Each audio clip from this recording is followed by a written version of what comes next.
Shalom, graça e paz, bom dia, boa tarde, boa noite, dependendo do lugar que você estiver. Domingo passado nós tivemos problemas técnicos e não pudemos fazer a nossa transmissão para o YouTube, para o Facebook. Então eu estou me empenhando para fazer esse vídeo para você, para que você possa estar na mesma página que nós que estivemos presentes no culto domingo na Christmark Church. Espero que você seja muito abençoado. Nós vamos assistir um vídeo com uma simulação de como seria retirar o navio Titanic do fundo do mar inteiro. É lógico que isso não é possível, ele se partiu ao meio, depois de tantos anos com a pressão da água sobre ele, está achatado, então seria impossível, mas é uma simulação de como seria tirar o Titanic inteiro do fundo do mar. Vamos assistir.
E o nome dessa ministração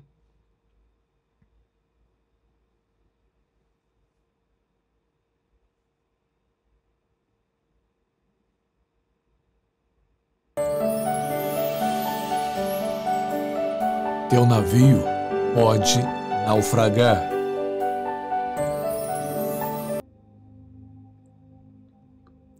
Poxa, pastor, você podia começar de uma forma mais leve, mas é verdade. Vocês viram uma simulação do resgate do Titanic. Talvez seja o caso mais conhecido mundialmente do naufrágio de uma embarcação. E ele era tido como impossível de afundar, impossível de naufragar. E a Bíblia diz: aquele que pensa que está de pé, cuide-se para que não caia. Você que está pensando que pode flutuar, cuidado para que não afunde.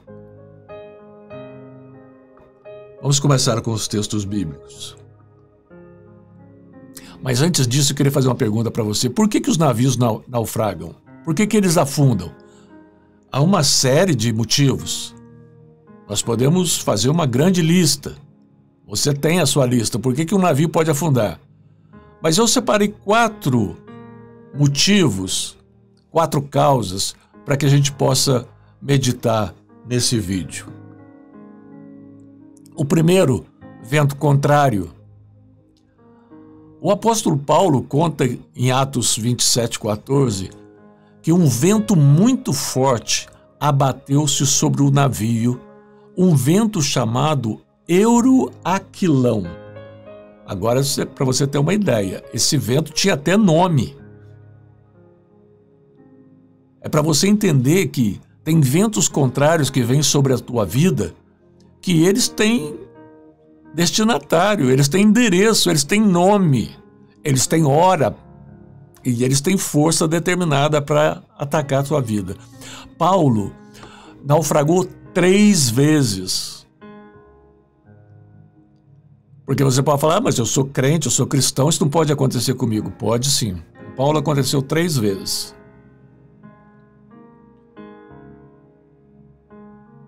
Qual outra causa que pode acontecer? Peso. Em Lucas 5, versículo 7, diz assim: e fizeram um sinal aos companheiros que estavam no outro barco, para que o fosse ajudar. E foram e encheram ambos os barcos de maneira tal que quase afundaram. Aqui é quando Jesus tem um encontro com Pedro e ele pede para Pedro lançar a rede. E Pedro diz: Senhor, eu pesquei a noite toda, não peguei nada. Aí falou: mas vai para aquela parte mais funda ali e joga a rede ali naquele lugar. E ele jogou, e a Bíblia diz que as redes começaram a querer rasgar de tanto peixe. E ele trouxe para dentro do barco e encheu, que estava afundando. Ele teve que pedir socorro, chamar outros barcos para distribuir a carga. Eu queria falar uma coisa muito séria com você. Você sabia que excesso de bênção afunda barco? Tem gente que tem que ter uma restrição de bênção na vida dele. Porque se ele começar só a receber, só receber, só receber e juntando, o barco dele afunda. Ele não tem estrutura para administrar isso. Sabe como é que Pedro foi salvo? Compartilhando a bênção, repartindo aquilo que ele pescou com os outros barcos. Não fica nessa de só para mim, só eu, manda mais, manda mais, manda mais. Se você não tiver estrutura, o teu barco vai afundar. Uma outra causa: falta de atenção. O Titanic se chocou contra um iceberg, mesmo tendo recebido vários alertas que diziam: cuidado, tem icebergs na tua rota. E eles estavam calcados na pseudo-segurança de que aquele barco jamais afundaria. Agora você imagina, até mesmo se chocando contra um iceberg. O senhor Thomas Andrews, que foi o projetista desse famoso navio, ele disse que o Titanic era tão fantástico que nem mesmo Deus poderia afundá-lo. Ele saiu de um porto na Inglaterra no dia 10 de abril de 1932. No dia 14 de abril, ou seja, 4 dias depois, ele estava no fundo do mar. E você deve ter isso como exemplo na sua vida. Porque constantemente os pastores estão dizendo para você: cuidado, tem iceberg na tua rota. Cuidado, tem iceberg na tua rota. E às vezes você fala assim: ah, não, o máximo que pode acontecer é eu me esfriar um pouquinho. Não, você pode naufragar. Você pode ir para o fundo do mar.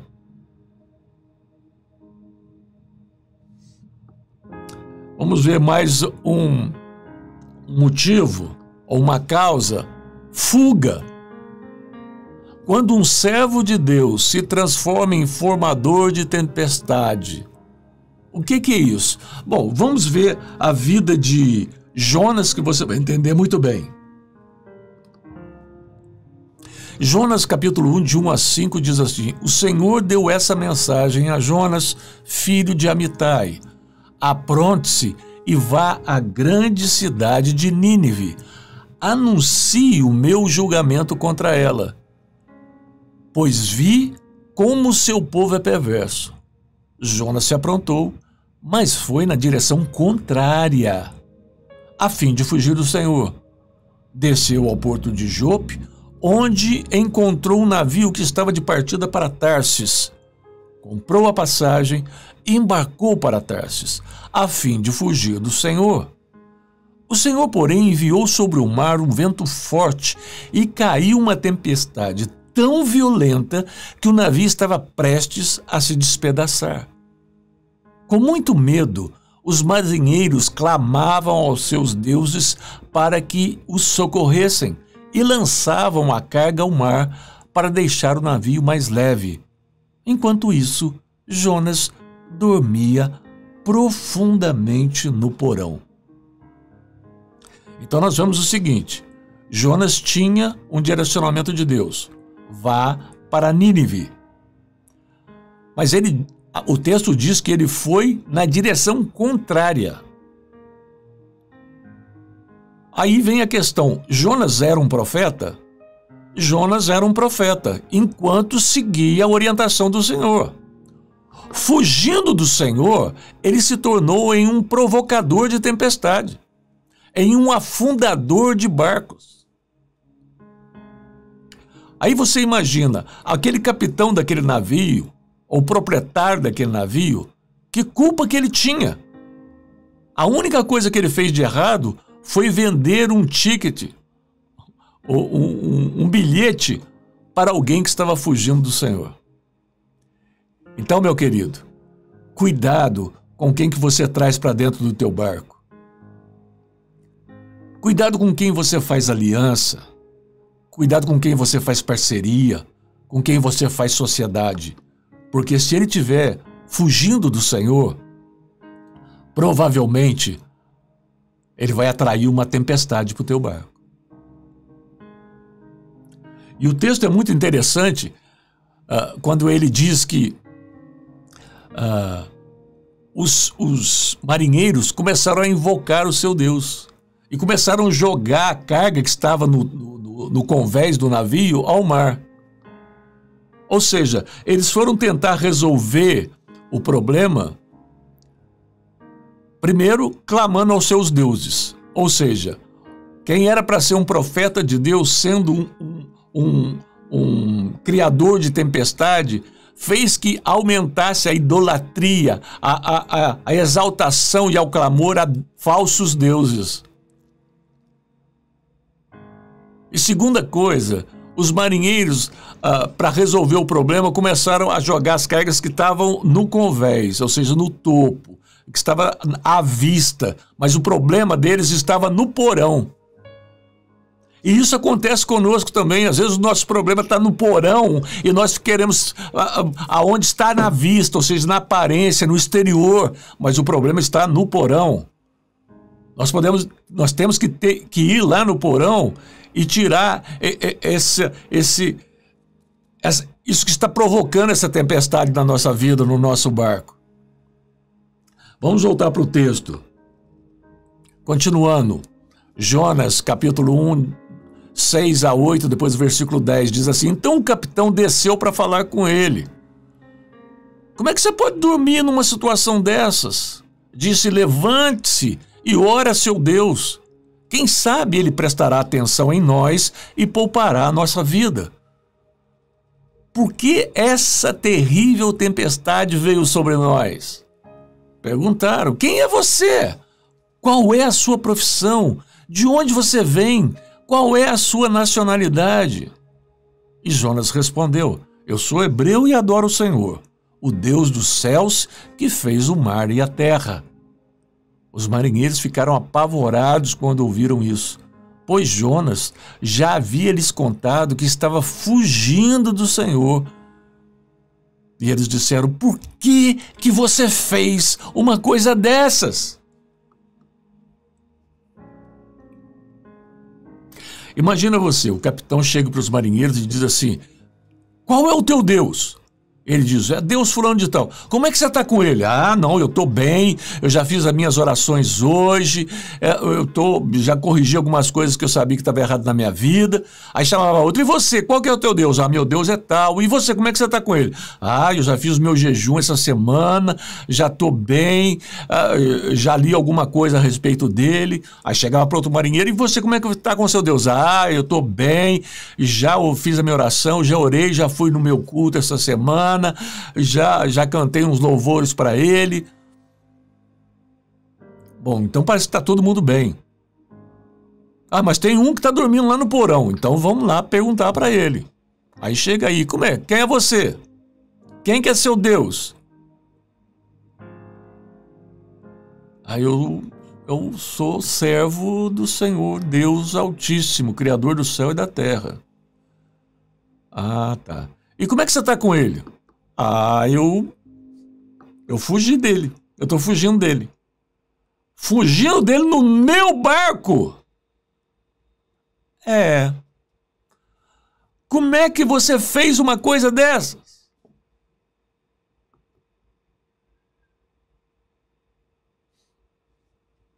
E agora? Como é que nós vamos resolver essa situação? Aí Jonas diz o seguinte: basta vocês me atirarem no mar.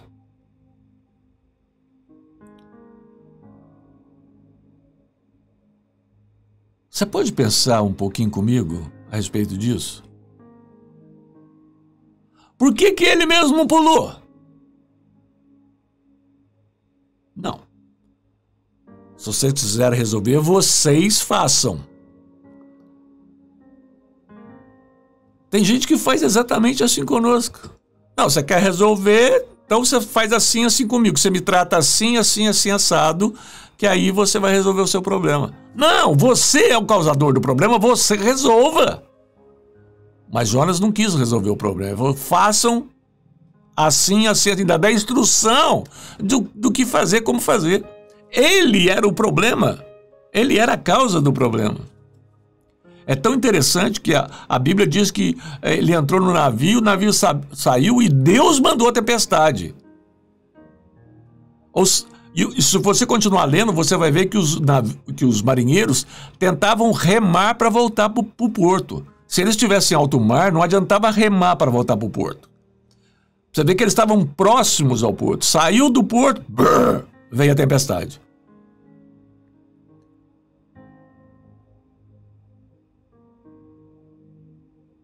Por que Jonas foi fazer isso, fugindo do Senhor?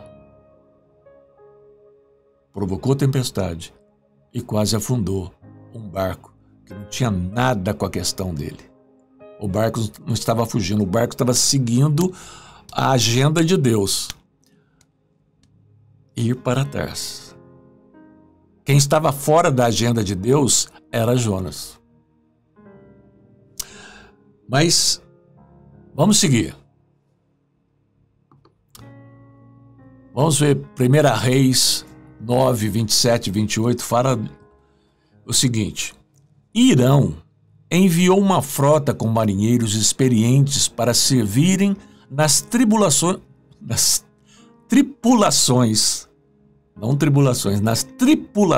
dos navios, junto com os marinheiros de Salomão. Navegaram a Ofir e trouxeram para Salomão 14.700 quilos de ouro de Ofir. Você já deve ter ouvido falar do ouro de Ofir, já tem músicas que falam que você é mais precioso do que o ouro de Ofir. O ouro de Ofir, ele era muito requisitado, ou era o mais buscado, porque era um ouro que não precisava ser purificado. Todo o ouro tinha que ir para o fogo, para altas temperaturas, para sair as impurezas. O ouro de Ofir não precisava ser purificado. Ninguém sabe onde era essa terra de Ofir. Ofir é um dos descendentes de Sem, filho de Noé. Essa região de Ofir, alguns dizem que era na África, outros dizem que era no Oceano Índico. Ninguém sabe. E esse homem Irão, ele enviou uma frota para trazer ouro de Ofir para Salomão. Ele trouxe 14.700 quilos. Para vocês terem uma ideia, preços de hoje, daria quase 900 milhões de dólares em ouro para Salomão. Ouro de Ofir. Então, era algo muito, muito, muito valioso.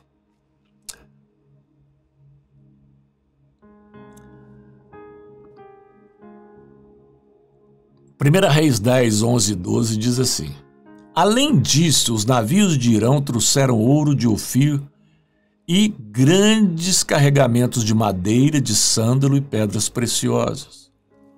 O rei usou a madeira de sândalo para fazer corrimões para o templo e para o palácio real, e também liras e harpas para os músicos. Nunca antes nem depois se viu tamanho suprimento de madeira e sândalo.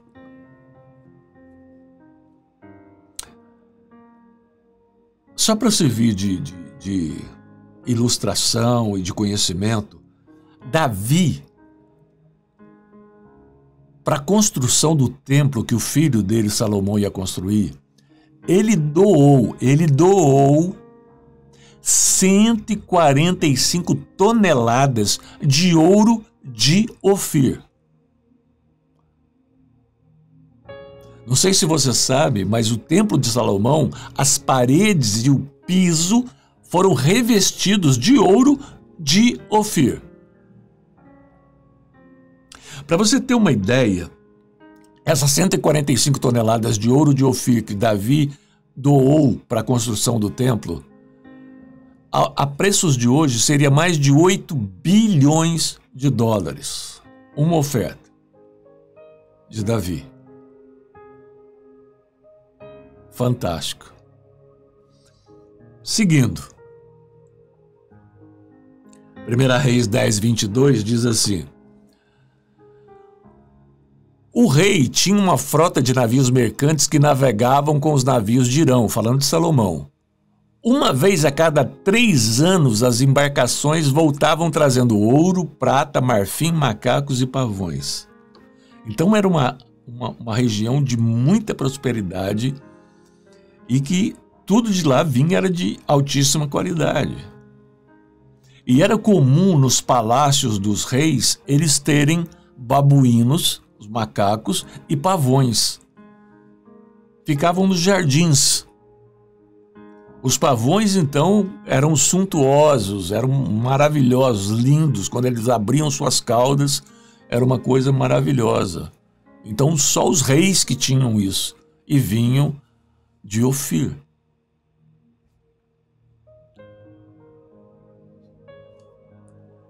E agora entra um personagem que vai nos trazer muito entendimento, muita revelação com relação a determinadas coisas.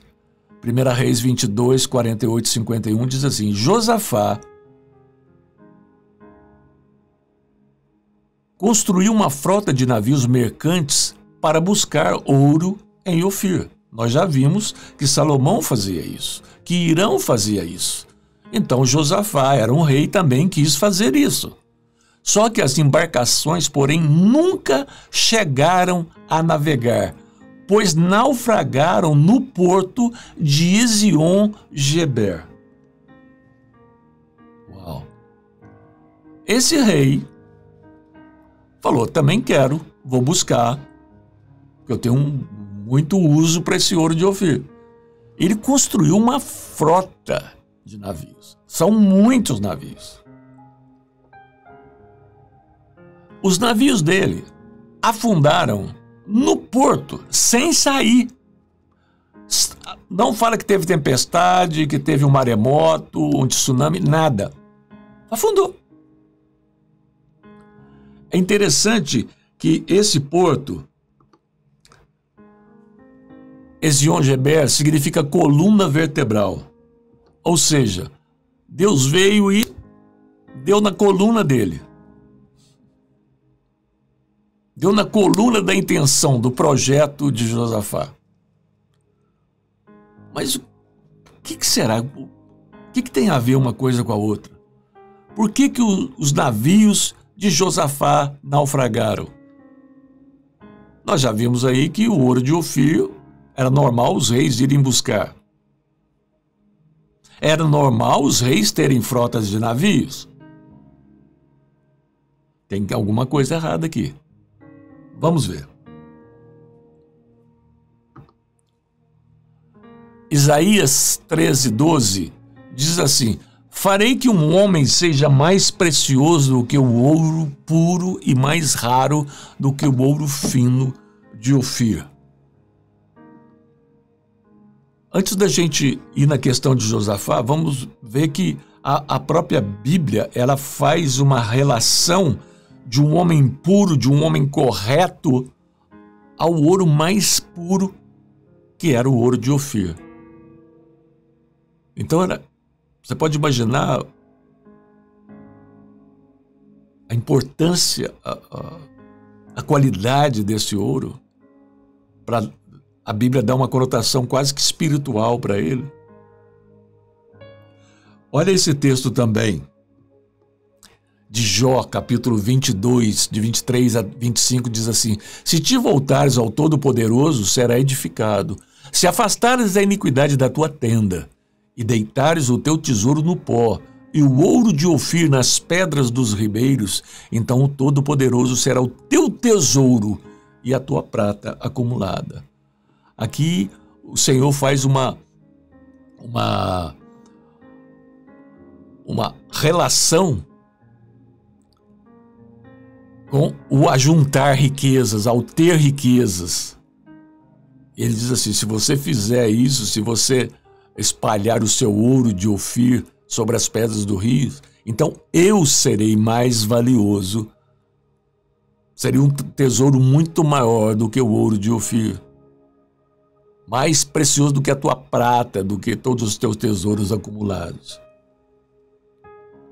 Mas agora vamos para esse texto aqui só que aí está 1 Crônicas, não é 1 Crônicas, tá? Todos os textos que eu vou ler agora, que estiverem escrito 1 Crônica, não é 2 Crônicas, capítulo 18, de 1 a 5. Foi um erro aí na hora de digitar. Josafá, agora nós vamos saber por que os navios de Josafá afundaram. Josafá tinha uma grande riqueza e honra. Ele já tinha riqueza e honra. E aliou-se a Acabe. Você sabe quem é Acabe? Era o marido de Jezabel. Esse homem, esse rei, fez aliança com Acabe. Vamos continuar lendo. Acabe abateu muitas ovelhas e bois para receber Josafá e sua comitiva, e insistiu que atacasse Ramote de Gileade. Acabe, rei de Israel, perguntou a Josafá, rei de Judá: Irás comigo lutar contra Ramó de Gileade? Josafá respondeu: eu sou como tu, e meu povo é como teu povo. Estaremos contigo na guerra. Se você se lembra do voto de Ruth, né? Ruth falou isso para a sogra. O teu povo é o meu povo, o teu Deus é o meu Deus. Onde deitares, ali deitarei. Josafá fala para Acabe uma frase que é um voto. E continua o texto. Mas acrescentou: peço-te que busques primeiro o conselho do Senhor. Note que na frase anterior ele disse: estaremos contigo na guerra. Agora ele dá uma de espiritual e diz: peço-te que busques primeiro o conselho do Senhor. Então o rei de Israel reuniu 400 profetas. Imagina, Acabe reuniu 400 profetas. Lembra da história de Elias, né? Jezabel e os 400 profetas. Acabe agora que vai usar os 400 profetas. E lhes perguntou: devemos ir à guerra contra Ramó de Gileade ou não? Eles responderam: sim, pois Deus entregará nas mãos do rei. O texto continua, 2 Crônicas 18, 6-8 e 12. Josafá, porém, perguntou: não existe aqui nenhum profeta do Senhor a quem possamos consultar? O rei de Israel respondeu a Josafá: ainda há um homem por meio de quem podemos consultar o Senhor, porém eu o odeio, porque nunca profetiza coisas boas a meu respeito, mas sempre coisas ruins. É Micaías, filho de Imlá. O rei não deveria dizer isso ao Josafá espiritual. O rei não deveria falar isso do profeta. Então o rei de Israel chamou um dos seus oficiais e disse: traga imediatamente Micaías, filho de Imlá. O mensageiro que tinha ido chamar Micaías lhe disse: presta atenção nisso aqui, porque o mensageiro chega, acha o profeta Micaías, olha o que ele fala: vê, todos os outros profetas estão predizendo que o rei terá sucesso. Tua palavra também deve ser favorável, tem que ser igualzinho aos 400 profetas lá. Micaías, porém, disse: juro pelo nome do Senhor que direi o que o meu Deus mandar.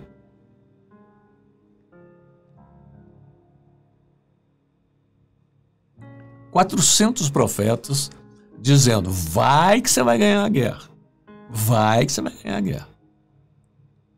Alguém, eu não me lembro se foi um compositor, se foi um escritor brasileiro, que tem uma frase que é assim, que toda unanimidade é burra. Tem que haver o contraditório. A Bíblia diz que na multidão de conselheiros há sabedoria. Porque numa multidão de conselheiros, uns vão mostrar pontos positivos e outros vão mostrar pontos negativos. E você analisa uma informação e outra e toma a sua decisão.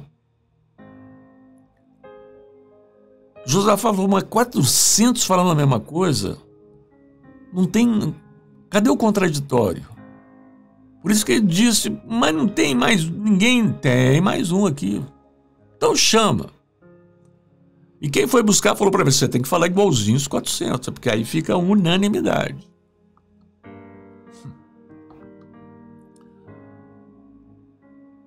Vamos ver o que Josafá falou.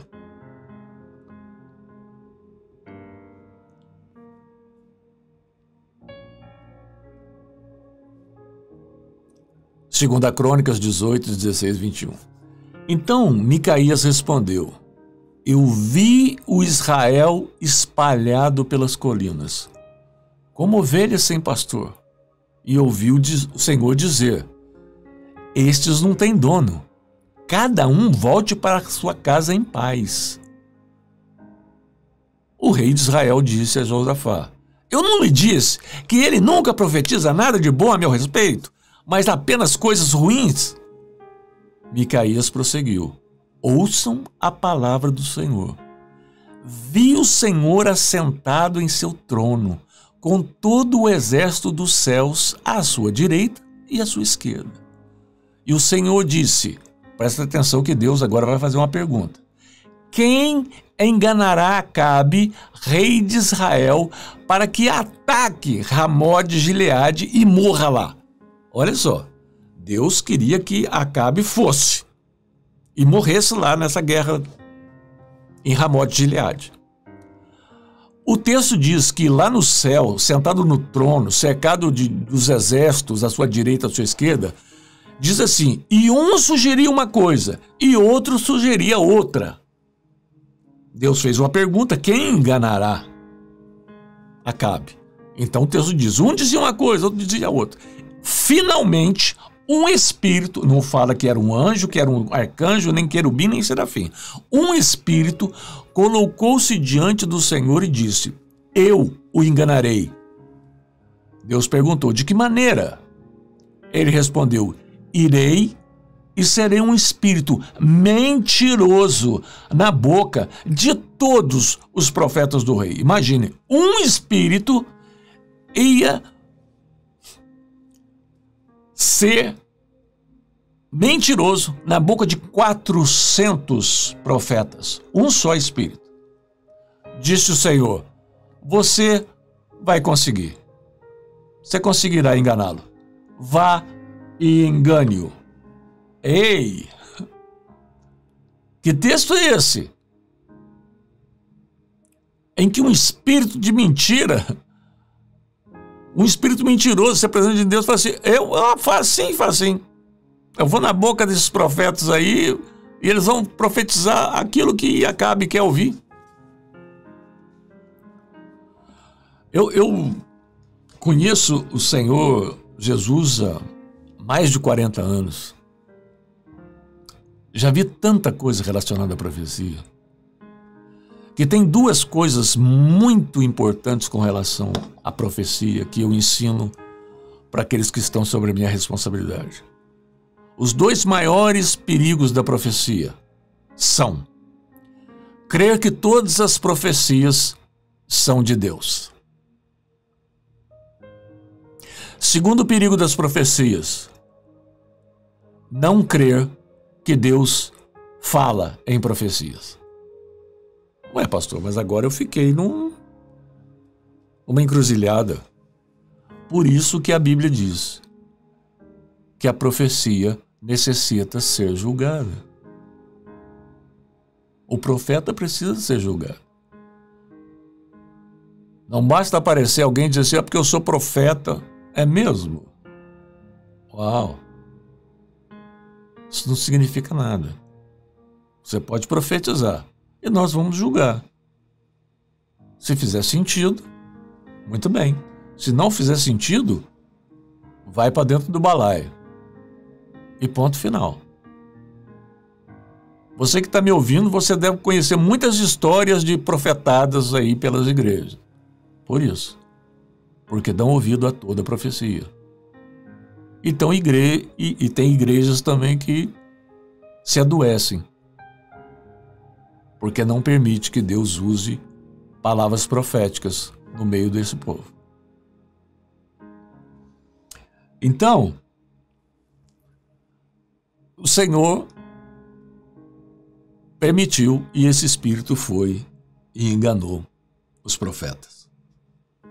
Continuando o texto, 2 Crônicas, capítulo 18, de 28 a 34. Então o rei de Israel e Josafá, rei de Judá, foram atacar Ramote Gileade. E o rei de Israel disse a Josafá: Acabe combinou algo com Josafá. Entrarei disfarçado no combate, mas tu usa as tuas vestes reais. Eu não vou como rei, eu vou como peão, como soldado, normal, comumzinho, você entra de rei.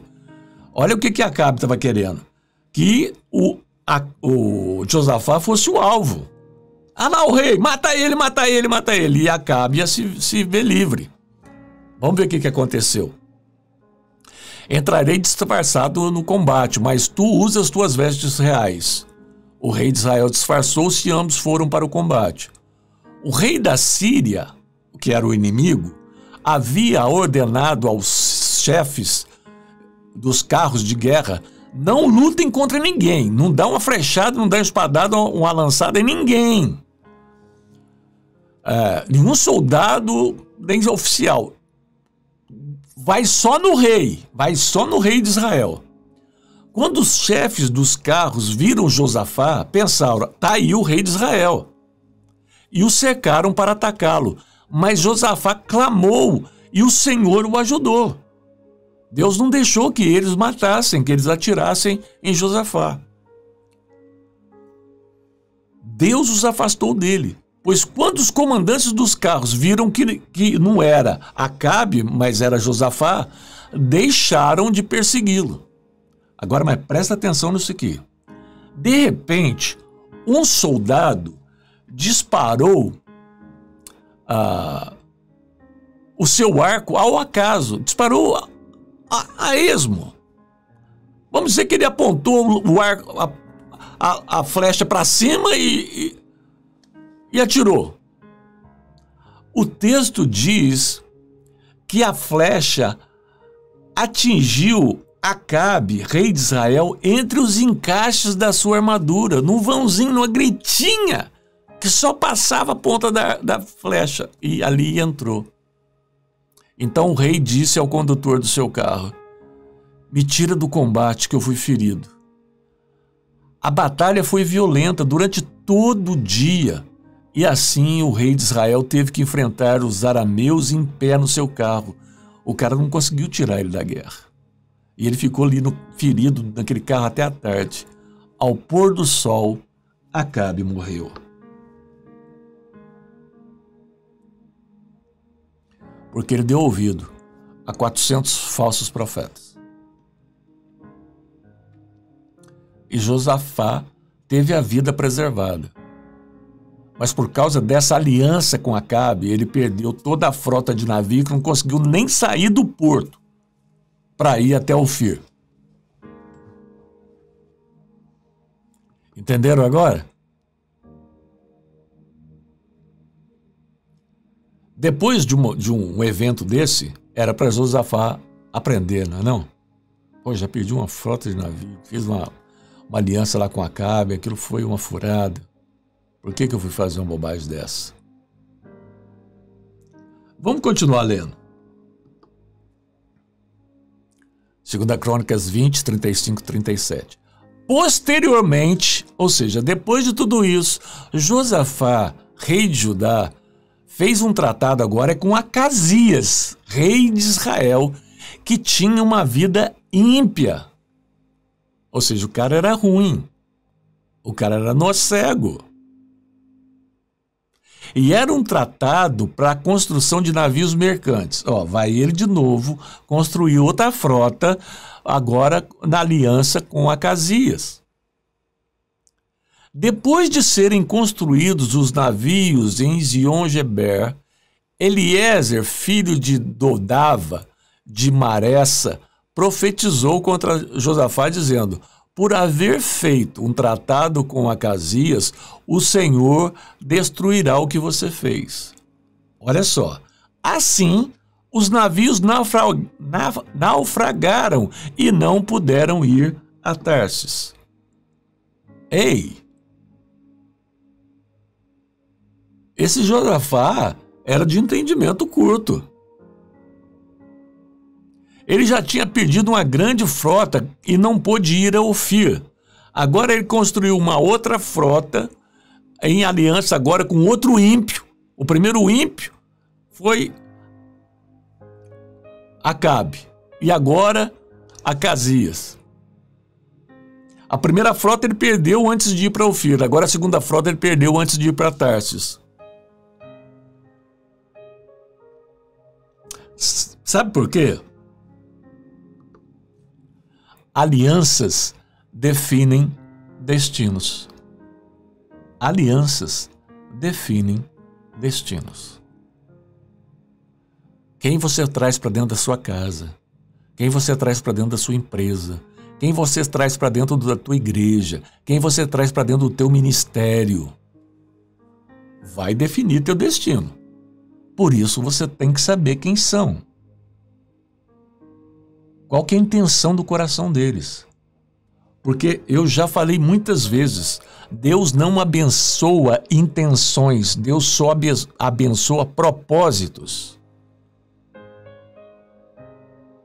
Você se lembra daquele soldado de Davi que tentou segurar a arca que estava caindo. Ele foi com a maior boa intenção e morreu.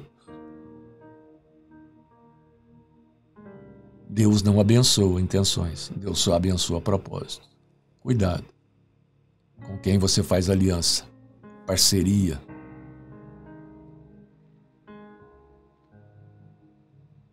Uau. Seguindo. 1 Reis 22, 50-51. Então, Acasias, filho de Acabe, disse a Josafá: vão os meus servos com os teus servos nos navios. Porém, Josafá não quis. Mais uma proposta de aliança.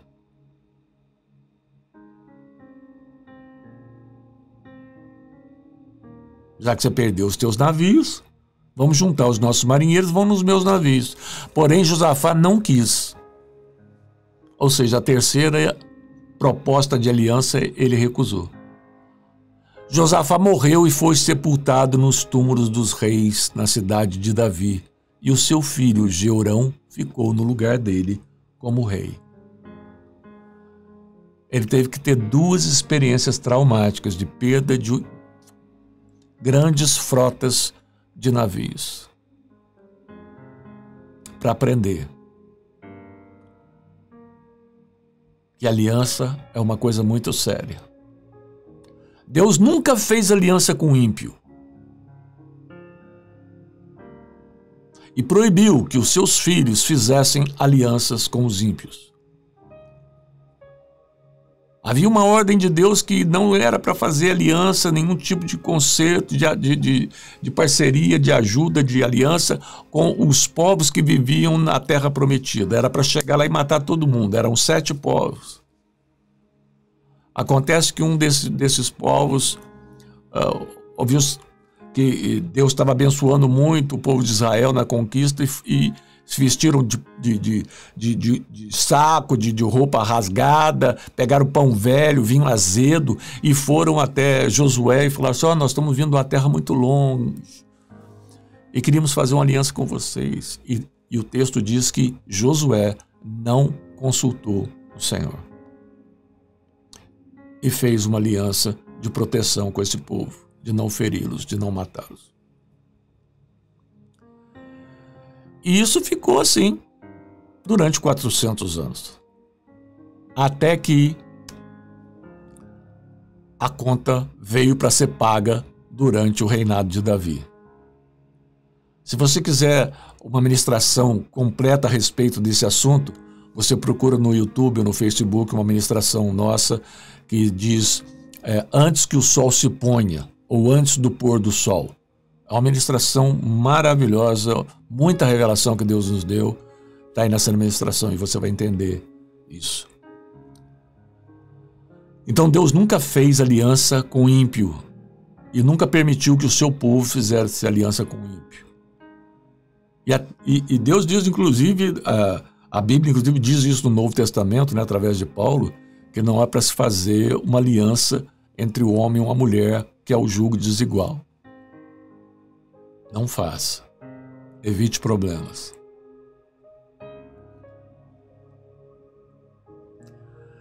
E eu queria orar por você.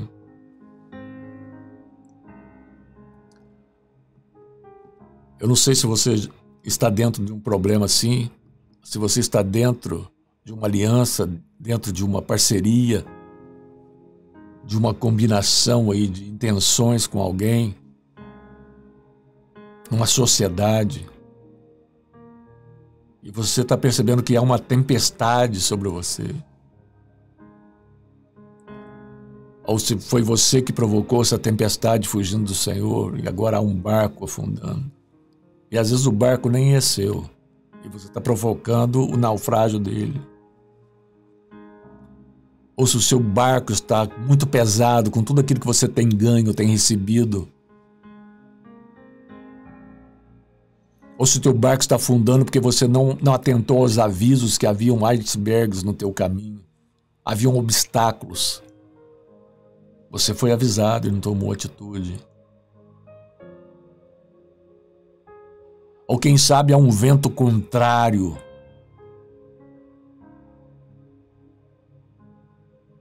Eu quero orar por você. Meu Deus, em nome de Jesus Cristo, Senhor, eu oro agora pelo teu povo, pelos teus filhos, que estão numa grande dificuldade, estão vivendo uma situação terrível, não sabem como sair dela. Pensam no pior, já vislumbram o pior. Senhor, opera em favor do teu povo. Opera em favor dessas vidas. Dê a eles o entendimento, Senhor, da necessidade de um arrependimento, de um pedido de perdão antes do pedido de socorro. Senhor, opera. Estende o teu braço, segura na mão dessas pessoas. Dê a eles uma nova oportunidade, uma nova chance. Não permita o naufrágio, Senhor. Não permita o prejuízo. Pai da glória, socorre o teu povo, socorre os teus filhos, Senhor. Eu peço perdão por nós, eu peço perdão por mim, eu peço perdão por estes. Perdoa as nossas más decisões,